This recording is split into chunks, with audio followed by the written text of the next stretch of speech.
বন্ধুরা, আজকে একটা নতুন গল্প নিয়ে আসলাম তোমাদের মাঝে। এটা সত্য এবং বাস্তব জীবনের ঘটনা। শেষ পর্যন্ত শোনার অনুরোধ রইল। শুনলে তোমার মধু চলে আসবে। দেরি না করে চলো শুরু করা যাক। আমি অফিস থেকে আসতেই আমার ৬ বছরের ছোট্ট মেয়ে খাদিজা আমাকে বলল, বাবা, ও বাবা, তুমি যখন অফিসে চলে যাও তখন প্রায় প্রতিদিনই আমার মা রফিক আঙ্কেলের সাথে দরজা লাগিয়ে কি যেন করে। আমি আমার রুমে যেতে চাইলে আমাকে বের করে দেয়। ও বাবা, এই রুমে মা আর রফিক আঙ্কেল দরজা লাগিয়ে কি করে?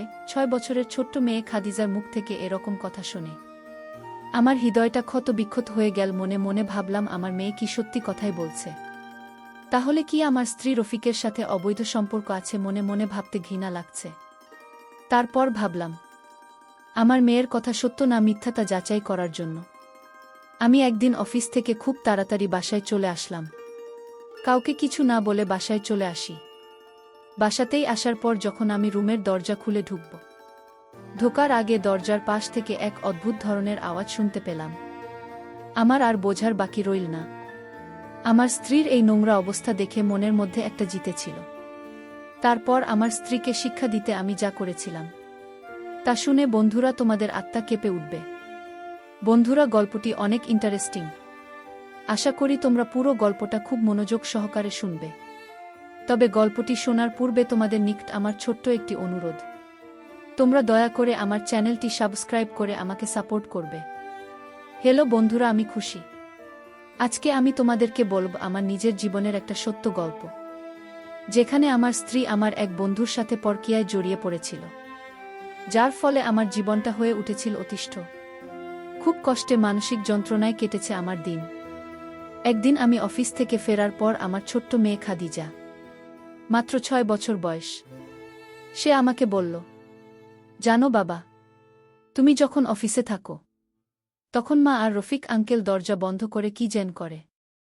আজকে যখন স্কুল থেকে এসে রুমের দরজা ধাক্কা দিয়ে তখন দেখি মায়ের শরীরে কাপড় নেই, আর আঙ্কেল তারও নেই। আচ্ছা বাবা, দরজা বন্ধ করে কাপড় চোপড় ছেলে মা আর রফিক আঙ্কেল কি করে, যার কারণে আমাকে রুমে যেতে দেয় না? বলো না বাবা। আমার ৬ বছরের মেয়ে খাদিজার মুখ থেকে এমন কথা শুনে আমার মনে হলো আমার পায়ের নিচ থেকে মাটি সরে যাচ্ছে। খাদিজার কথা শুনে আমার শরীর থরথর করে কাঁপছে। বুকের ভিতরটা অচেনা ব্যথায় কুঁকড়ে যাচ্ছে। খাদিজার প্রশ্নের কোনো উত্তর আমার জানা নেই। বাবা হয়ে মেয়েকে তার মায়ের অবৈধ সম্পর্কের কথা কেমনে বলি? যে জ্যোৎস্নাকে ৭ বছর ভালোবেসে বিয়ে করলাম, সে জ্যোৎস্না আমার সাথে এভাবে প্রতারণা করতে পারো? চোখের কার্নিশ বেয়ে এক ফোঁটা অস্ত্র মাটিতে পড়ে গেলে টপ করে। আমার কান্না দেখে আমার ছোট মেয়ে খাদিজা বলল, বাবা তুমি কাঁদছ কেন? কেঁদো না বাবা। ও বাবা, আমি কি তোমাকে কষ্ট দিয়েছি? আচ্ছা বাবা, আমি আর তোমার কাছ থেকে এসব কিছু জানতে চাইব না। আচ্ছা বাবা, তুমি মাকে কথা বলো না কেমন? আচ্ছা ঠিক আছে, তুমি বাহিরের কাউকে বলো না কেমন? বাবা আমাকে কোলে নেবে? আমার না খুব কষ্ট হচ্ছে। খাদিজাকে কোলে নিতে দেখতে পেলাম ৫ আঙুলের দাগ খাদিজার গালে বসে আছে। খাদিজার গালে চড়ের দাগ দেখে মনে হচ্ছে দাগটা আমার কলিজায় দেখা যাচ্ছে। মন চাইছে জোছনাকে কেটে টুকরো টুকরো করে ফেলি। খাদিজা কোলে চড়ে আমার চোখের পানি মুছে দিয়ে আর আমাকে বলল, আমার লক্ষ্মী বাবা, আমাকে কখনো ছেড়ে যাবে না তো? আমি খাদিজাকে জড়িয়ে ধরে নিয়ে বললাম, মারে, মা হারিয়ে মা পেয়েছি, তোকে ছেড়ে যাব কেমনে? বাবা মাকে বকা দিও না, মাকে তুমি ভালো বানিয়ে ফেলো। আমি তোমাকে যতটা ভালোবাসি মাকেও ততটাই ভালোবাসি। মাকে ছাড়া আমি বাঁচব না। আমি মেয়ের কথা শুনে মাথা নাড়িয়ে হ্যাঁ সূচক জবাব দিলাম। এদিকে অসময়ে জোছনা শাওয়ার নিয়ে বের হলেই আমি বললাম, এই সময় শাওয়ার নিলে? তখন জোছনা উত্তরে বলল, আর বলো না, খুব গরম লাগছিল তাই সার নিয়ে আসলাম। আমি বললাম, মানে কি? এই শীতের দিনেও তোমার গরম লাগে? জোছনা কিছু বলল না। অপরাধীর মতো মাথা নিচু করে ফেল। বুঝতে আর বাকি রইল না। এই জোছনা আমার আগের জোছনা নয়। রাতের বেলা শুয়ে আছি, জোছনা মাথার চুল আঁচড়াচ্ছে, জানালা দিয়ে চাঁদের আলো জোছনা ঠিক মুখটাতে এসে পড়ছে। খুব সুন্দর লাগছে জ্যোৎস্নাকে। মনে হচ্ছে অষ্টাদশী কোনো যুবতী তার চুলগুলো মিলে দিয়েছি। এত সুন্দর মানুষ হয় কিভাবে? হঠাৎ খাদিজার কথাগুলো মনে পড়ে গেল। আমি মাথা ঘুরিয়ে শুয়ে পড়লাম। কিছুক্ষণ পর কারো হাতে ছোঁয়া পেলাম, কিন্তু এই চলে আজ কোনো ভালোবাসা খুঁজে পাচ্ছি না। হাতটা সরিয়ে দিলাম। জ্যোৎস্না আবারও হাত দিল। আমি আবারও হাতটা সরিয়ে দিলাম। এবার জ্যোৎস্না আমাকে টান দিয়ে তার এখানে নিয়ে বলল, আমি কি বুড়ো হয়ে গেছি, আমাকে তোমার ভাল লাগে না? বারবার হাতটা সরিয়ে দিচ্ছে কেন, একটু নাও না। প্রথম যেদিন শক্ত করে ধরেছিলেন সেদিনের মতন আমি জ্যোৎস্না থেকে নিজেকে ছাড়িয়ে নিয়ে বললাম, মাথাটা কেমন জেন করছে, আমাকে একা থাকতে দাও।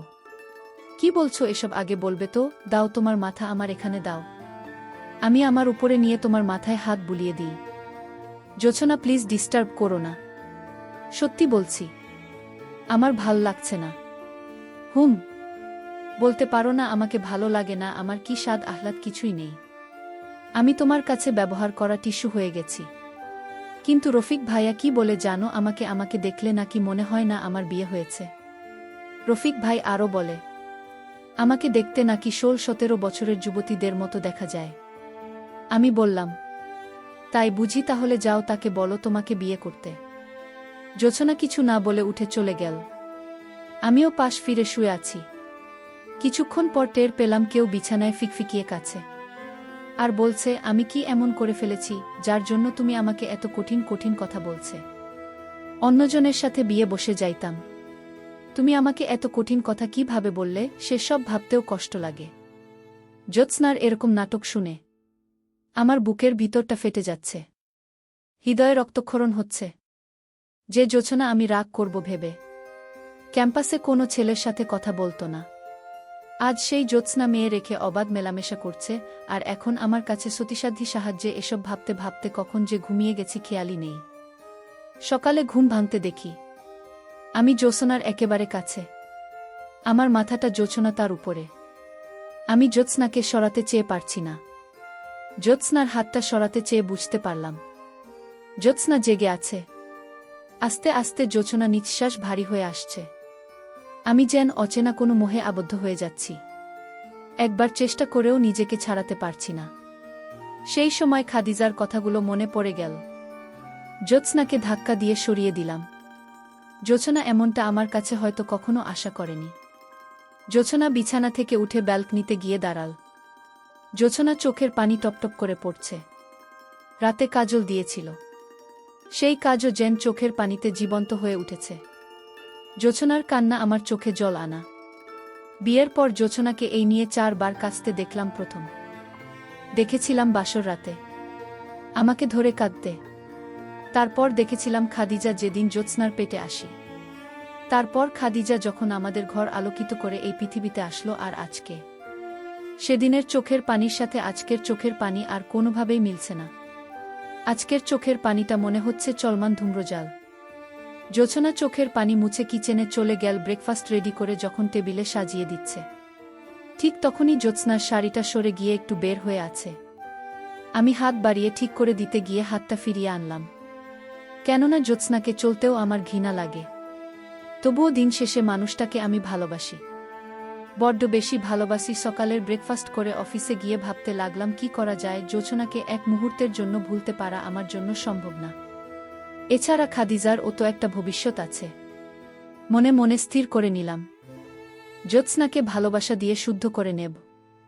তাই অফিস থেকে বের হয়ে জ্যোৎস্নার পছন্দের এক পাতা কালো রঙের টিপ, সাথে বকুলের মালা, কাচের চুড়ি কিনে রওনা দিলাম বাসায়।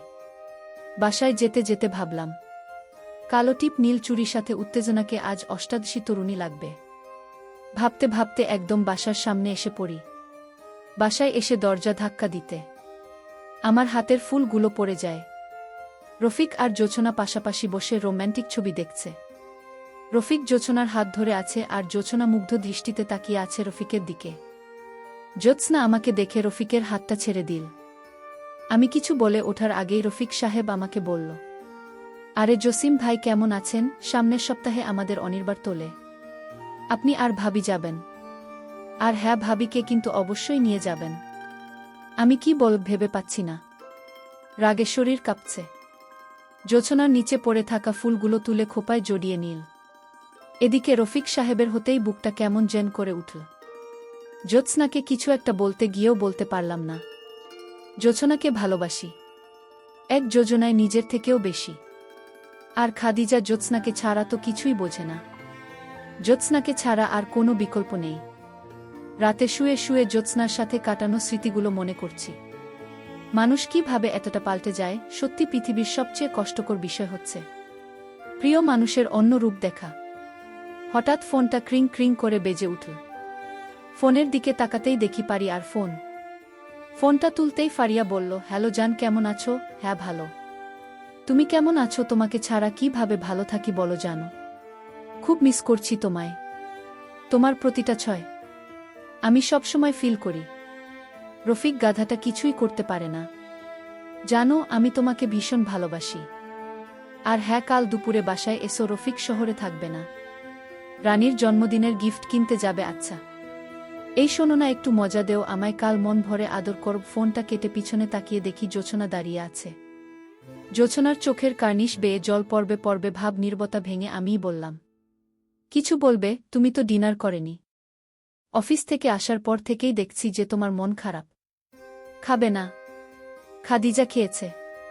হুম, ওকে খাইয়ে ঘুম পাড়িয়ে দিয়েছি। আচ্ছা তুমি শুয়ে পড়ো, আমি খেয়ে নিচ্ছি। জোছনা কিছু না বলেই শুয়ে পড়ল। টেবিলে গিয়ে বসতে দেখি 2 প্লেটে খাবার দেওয়া, বুঝতে আর বাকি রইল না যে জ্যোৎস্না খায়নি। আমি খাবারটা শেষ করে বিছানায় গা এলিয়ে দিলাম। বিছানায় শোয়ার কিছুক্ষণ পর বুঝতে পারলাম জ্যোৎস্না চাপা কান্না করছে। মন চাইছে জ্যোৎস্নার চোখের জলটা মুছে দিয়ে টেনে নিয়ে, কিন্তু শফিক সাহেবের কথা মনে পড়তেই বুকটা দুমড়ে মুচড়ে গেল। সকালবেলা ঘুম ভাঙতেই দেখি জোছনা আমার উপরে, একদম মাসুম বাচ্চার মতো লাগছে। মন চাইছে ভাঁজহীন কপালটাতে ভালোবাসার ছোঁয়া এঁকে দিই, কিন্তু না পারলাম না। খাদিজার কথাগুলো মনে হতেই কেমন যেন ঘৃণা এসে গেল। জ্যোৎস্নাকে আমার উপর থেকে সরিয়ে ফ্রেশ হয়ে অফিসে চলে গেলাম। দুপুর বেলায় আবারও ফারিয়ার ফোন। ফারিয়ার ফোন পেয়ে তাড়াহুড়ো করে তার বাসায় চলে যায়। বাসায় গিয়ে দেখি ফারিয়া রনিকে কোলে নিয়ে টিভি দেখছে। আমাকে দেখেই ফারিয়া রনিকে টিভি দেখতে বলে। সে উঠে পড়ল। ফারিয়ার ছেলে রনি তার মাকে বলল, মা তুমি কোথায় যাচ্ছ? চলো না আমরা একসাথে টম অ্যান্ড জেরি দেখি। আচ্ছা বাবা তুমি দেখো, আমি অন্যদিন দেখব। ফারিয়ার রুমে গিয়ে বসতেই ফারিয়া দরজাটা লাগিয়ে দিতে চাই। আমি না করলাম, কারণ আজ তরুণীর বাবা আসার ভয় নেই।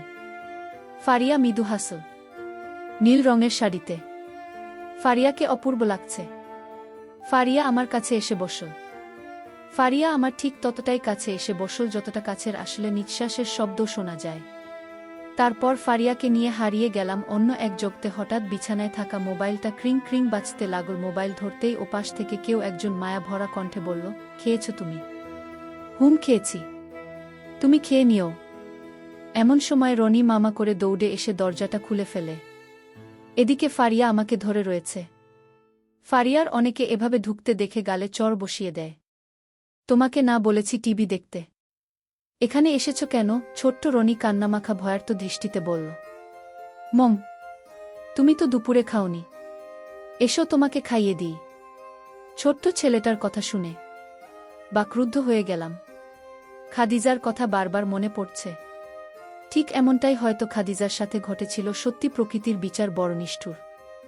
আমি ফারিয়াকে কিছু না বলে রুম থেকে বের হয়ে আসলাম। বাসায় এসে দেখি জোছনা কার সাথে যেন ফোনে কথা বলছে। আমি জ্যোৎস্নার পিছনে গিয়ে দাঁড়ালাম আর শুনতে পেলাম, জানো রফিক, তোমাকে অনেক মিস করছি। আমার স্বামীটা আমার দিকে একবার ভালো করে তাকায় না পর্যন্ত। বলো রফিক, এই চেহারা দিয়ে কি করব আমি তাহলে? তুমি আমাকে সুখী করেছ। আচ্ছা আবার কবে দেখা হবে? আমি জ্যোৎস্নার হাত থেকে ফোনটা নিয়ে আছাড় মারলাম। জ্যোৎস্না জড়সড় হয়ে গেল আমার ব্যবহারে, কিন্তু কিছু বলল না। ভাবছিলাম জ্যোৎস্নাকে একটা থাপ্পড় দিই, কিন্তু না, ওকে থাপ্পড় দিলে যে আমার কষ্ট হবে। সব কিছুর বড় সমাধান হবে জ্যোৎস্নাকে নিয়ে শহর ছেড়ে চলে যাওয়া, যেখানে থাকবে না রফিক নামের কেউ। পরের দিন সকালে জ্যোৎস্নাকে বললাম, আমরা এখান থেকে চলে যাব, ব্যাগপত্র গুছিয়ে নাও। জোছনা মনে হয় আগে থেকেই যাওয়ার জন্য প্রস্তুত ছিল। ঢাকা ছেড়ে আসার সময় ফারিয়াকে একটা মেসেজ দিলাম, প্রিয় ফারিয়া, পৃথিবীতে কোনো স্বামী যেমন তার স্ত্রীর ভাগ কাউকে দিতে চায় না, তেমনি কোনো স্ত্রীও চাই না আমাকে ক্ষমা করে দিও। আমাদের এই দৈহিক আনন্দ আমাদের বাচ্চাদের উপর প্রভাব ফেলবে। আমি তোমার জীবনে কি ছিলাম এটা ভুলে গিয়ে তোমার স্বামী সন্তানকে নিয়ে ভালো থেকো। আর হ্যাঁ, তোমার সন্তানটা সত্যি ঝিনুকে থাকা মুক্তোর মতন, তাকে খারাপ বানিও না। মিস পাঠিয়ে সিমটা ফেলে দিলাম। শহর ছেড়ে এসেছি অনেকদিন হল, জ্যোৎস্নাও সেই আগের মতোই হয়ে গেছে। আমি যেন তার পৃথিবী। সাথে আমিও নিজের কর্মের জন্য প্রতিনিয়ত সৃষ্টিকর্তার কাছে ক্ষমা চাই। সত্যি শহর ছেড়ে আমি আমার ভালোবাসাকে খুঁজে পেয়েছি।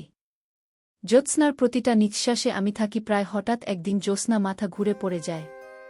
হসপিটালে নিয়ে গেলে ডাক্তার কয়েকটা টেস্ট করাতে দেয়।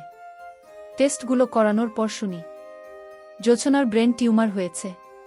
পৃথিবীতে মাত্র কয়েকদিনের অতিথি সে। আমি কথাটা শুনে কি করব ভেবে পাচ্ছি না। অফিস থেকে 1 মাসের ছুটি নিলাম। জ্যোৎস্নার সাথে সবসময় থাকি। একদিন জ্যোৎস্না হঠাৎ করে অনেক অসুস্থ হয়ে পড়ল। আমাকে তার কাছে নিয়ে বসাল। জসিম, তোমার সাথে আমি থাকতে পারলাম না। আর মা খাদিজা আমার আলমারিতে রাখা নীল ডায়েরিটা নিয়ে আসতো। মা খাদিজা আলমারি থেকে একটা ডায়েরি নিয়ে এসে জ্যোৎস্নার হাতে দিল। জসিম, ডায়েরিটা আমি চলে যাওয়ার পর খুলবে। অনেক অজানা কথা হয়তো তুমি জানতে পারবে। আমাকে একটু মায়ের সাথে জড়িয়ে নিবে। জানো, আজ আমি খুব সুখী। হয়তো তোমার বুকে আমি শেষ নিঃশ্বাস ত্যাগ করতে পারব। তাই নাও নাও না, একটু বুকে। জ্যোৎস্নাকে বুকে নিলাম। জ্যোৎস্নার চোখের পানিতে শার্টটা ভিজে যাচ্ছে। জ্যোৎস্না তোতাপাখির মতো বলছেন, জানো জসিম, আজ আমি সত্যি অনেক ভাগ্যবতী। আমি হয়তো তোমার বুকে মাথা রেখে মরতে পারব। এই তুমি কাঁদছো কেন? এমন ভাগ্যজনের হয়। জসিম, আমাকে শক্ত করে ধরো। আমার খুব ভয় লাগছে। আমার খুব কষ্ট হচ্ছে। চোখ বন্ধ হয়ে আসছে। তোমার কিছুই হবে না। কোথাও যাবে না তুমি। কি হলো? কথা বলো। জ্যোৎস্না, বলছো না কেন? এই চুপ করে থাকবে? কি হলো? কথা বলো। এমন সময় ডাক্তার এসে কথার পাল্টা চেক করে বলল, সে আর ফিরবে না। ডাক্তারের কথা জেন করি যাতে সে বিধান। খাদিজা বিছানায় গড়াগড়ি দিয়ে কাঁদতে লাগল। জ্যোৎস্নাকে হারিয়ে আমি হতবাক হয়ে গেলাম। দু চোখে শুধু অন্ধকার দেখি। মনের ভিতরটা সর্বদাই হু হু করে কেঁদে ওঠে। জ্যোৎস্নার বিয়ে হোক আমার হৃদয়ে ক্ষতবিক্ষত করে দিয়েছিল। 1 বছর 2 বছর নয়, 7টি বছর প্রেম করে তারপর জ্যোৎস্নাকে ভালোবেসে বিয়ে করেছিলাম। জ্যোৎস্না আমার জীবনের সবচেয়ে প্রিয় পছন্দের একটা মানুষ ছিল। তার মৃত্যুতে আমি সম্পূর্ণরূপে ভেঙে পড়েছিলাম। তার শোক কাটিয়ে উঠতে আমার অনেক দিন সময় লেগেছিল। জ্যোৎস্নাকে দাফন করার কিছুদিন পর জ্যোৎস্নার দেওয়া নীল ডায়েরিটা বের করে পড়তে লাগলাম। ডায়েরির প্রথম পাতায় সুন্দর করে লেখা, কোনো এক নিশীতে আমি চাই না যে তোমায়, আমি তোমাকে চাই প্রতিটা নিঃশ্বাসে। ডায়েরির পরের পাতা ওল্টাতে দেখলাম নীল কালিতে লেখা আছে, আচ্ছা, আমি কি দেখতে খারাপ হয়ে যাচ্ছি? জসিম ঠিকমতো আমায় ভালোবাসে না, পাগলামি করে না, খুব কষ্ট হয়। পরের পাতা উল্টাতে দেখলাম আজ রফিক ভাই এসেছিল। পুরুষ মানুষ কাঁদতে পারে তা আমার জানা ছিল না। রাতে ভাই আর একটা ছেলেও আছে নাকি? রফিক ভাই আমার হাত দুইটা ধরে বলল, আমার কোনো বোন নেই, আজ থেকে তুমি আমার বোন। তুমি পারো 2টি সংসার ভাঙা থেকে রক্ষা করতে। জানো, জসিম ভাইয়ের সাথে ফারিয়ার অবৈধ সম্পর্ক চলছে। আমি একদিন দেখে ফেলেছি। কিন্তু জসিম ভাইয়া এবং ফারিয়া কাউকে কিছু বলতে পারিনি। ফারিয়াকে তালাক দিলেও আমার ছেলেটার কি হবে? কারণ আমার মা ও 5 বছরের সময় আরেক লোকের সাথে পালিয়ে গিয়েছিল। সমাজের সবার লাঠি ঘোড়া খেয়ে আজ এখানে। আমি চাই না আমার ছেলেটার অবস্থাও আমার মতো হোক। বোন, তুমি পারো তোমার স্বামীকে সঠিক পথে আনতে। আমায় কি করতে হবে? রফিক সাহেব তখন আমাকে বলল, জ্যোৎস্না, তোমাকে আমার সাথে অবৈধ সম্পর্কের অভিনয় করতে হবে। আর খাদিজা তো ছোট হলেও এই অভিনয় তার দায়িত্বটা নিপুণভাবে পালন করবে। সত্যি বলতে আমার জীবনে কেউ ছিল না। জসিম, আমি জানি তুমি আমাকে যথেষ্ট ভালোবাসো, কিন্তু তুমি অন্য নারীর মোহে পড়ে গিয়েছিলে। তাই মিথ্যা অভিনয় করে তোমাকে নিয়ে শহর ছেড়ে আসার প্ল্যান করেছিলাম। তারপর সৃষ্টিকর্তার আশীর্বাদ রফিক সাহেব পেয়েছে তার স্ত্রী সন্তানকে। আর আমি পেয়েছি আমার অলংকারকে। বড্ড ভালোবাসি তোমায়। তোমার জ্যোৎস্না ফুলের মতো নিষ্পাপ আছে। তোমার জ্যোৎস্না যে তোমাকে নিয়ে জানতে থাকতে চায়, ক্ষমা করে দিও। সত্যটা গোপন করার জন্য ইতি তোমার কলিজার টুকরা। ডায়েরিটা পড়ে চোখের পানি ধরে রাখতে পারেনি। চোখের পানিতে ডায়েরির পাতাগুলো ভিজে যায়। পাশে দাঁড়িয়ে খাদিজা কাছে। কি হলো না, কাঁদছিস কেন বাসরি? সেদিন তোমাকে মিথ্যা বলার জন্য আমি আমার ছোট্ট মেয়েটাকে ধরে বললাম। মালেশ্বরী কেন বলছিস? খাদিজা কিছু না বলে আমাকে ধরে কেঁদে দিল। আমি নীল ডায়েরিটার দিকে ভালো করে তাকিয়ে মনে মনে বললাম, বাকিটা জীবন তোমার স্মৃতি মনে করেই কাটিয়ে দেব। হৃদয়ে থাকবে নীল ডায়েরির ভালোবাসার গল্পটা। বন্ধুরা, আজকে এই পর্যন্তই। আবারও আসব তোমাদের মধ্যে নতুন কোনো ভিডিও নিয়ে। ভিডিওটি যদি তোমাদের ভালো লাগে তাহলে একটি লাইক দাও।